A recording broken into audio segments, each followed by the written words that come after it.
Olá, irmãos, vamos falar da palavra de Deus?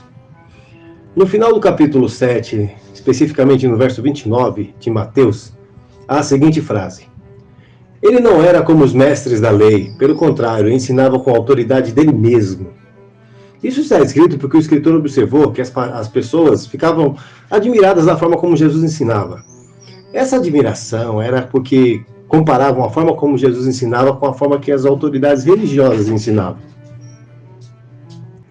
Você pode até pensar que essa admiração era porque Jesus falava de uma forma confiante e eloquente, diferente das autoridades religiosas que falavam de forma seca e autoritária.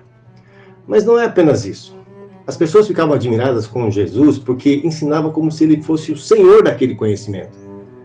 Sabe aquele tipo de pessoa que fala de uma forma tão perfeita que ninguém consegue argumento para combater o seu pensamento? A isso chamamos de falar com autoridade. Por outro lado, as autoridades, quando ensinavam, sempre precisavam se referir a alguém famoso para que dessem crédito ao que ele estava falando. Já Jesus falava com autoridade recebida diretamente de Deus. Vamos ver isso em Mateus 17:5. Enquanto Pedro estava falando, uma nuvem brilhante os cobriu e dela veio uma voz que disse: Esse é meu filho querido, que me dá muita alegria. Escutem o que ele disse. Depois disso, Jesus deixou claro em João 12:48 que sua autoridade seria o divisor de águas entre os que o aceitam e os outros. Vejam lá, quem me rejeita e não aceita a minha mensagem já tem quem vai julgá-lo. As palavras que eu tenho dito serão o juiz dessa pessoa no último dia. Durante seu ministério, diversas vezes, Jesus deixou claro que todos deveriam respeitar a lei e os profetas. Afinal, o que eles diziam não vinham deles, mas de Deus. Por exemplo, em Êxodo 24:3 diz: Moisés foi e contou ao povo tudo que o Senhor tinha dito e todos os mandamentos que ele tinha dado. Então os israelitas responderam todos juntos: Nós faremos tudo que o Senhor ordenou. Ou seja, se o Senhor ordena, devemos seguir. Jesus valorizava muito isso. Até os apóstolos faziam da mesma forma, sempre atribuindo suas mensagens revelações recebidas do Senhor. Veja o que Paulo disse em Gálatas 1:11-12. Meus irmãos, eu afirmo a vocês que o evangelho que eu anuncio não é invenção humana.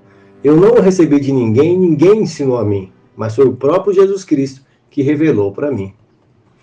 Por isso que quando o povo ouvia Jesus era perceptivelmente diferente, pois enquanto ele afirma sua concordância total e cooperação perfeita com Deus, há nas palavras de Jesus um tom de autoridade ausente das autoridades religiosas e mesmo nas declarações dos apóstolos e dos profetas.